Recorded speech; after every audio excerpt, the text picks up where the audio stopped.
اختیار کرتا ہے اس نظریے کے ساتھ کہ بیماریاں جو لگتی ہیں وہ اللہ لگاتے ہیں، بیماری از خود کچھ نہیں کر سکتی، لیکن تدبیر کے تحت میں اپنے بچاؤ کی تدبیر کر رہا ہوں، یہ تقدیر کے منافی نہیں ہے۔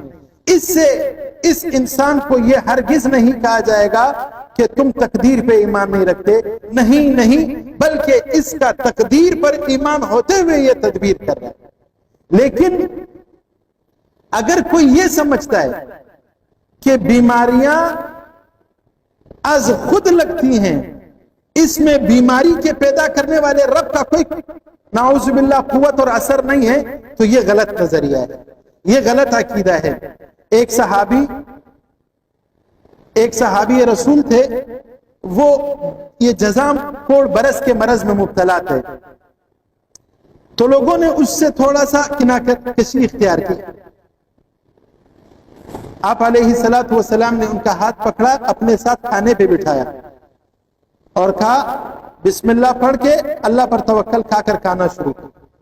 اس سے امت کو یہ سمجھایا کہ دیکھو بیماریاں لگنے میں اللہ کے حکم کے محتاج ہوتی ہے۔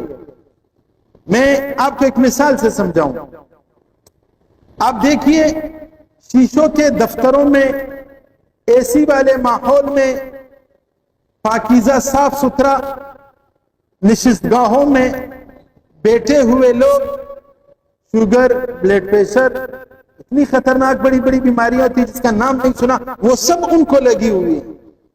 جبکہ آپ نے خود دیکھا ہے، کئی بار دیکھا ہوگا، ایک شخص تمام گندگیوں اور بیماریوں کے جڑ میں، گڑھروں میں اندر جاتے ہیں، غوطے مارتے ہیں، اسے کھولتے ہیں اور باہر نکلتے ہیں، وہ ہٹے کٹے صحت مند ہوتے ہیں، تندرست ہوتے ہیں۔ اگر بیماری خود سے لگتی، یہ گڑر کھولنے والے، ان کا کوئی حق نہیں تھا کہ یہ دنیا میں جیے۔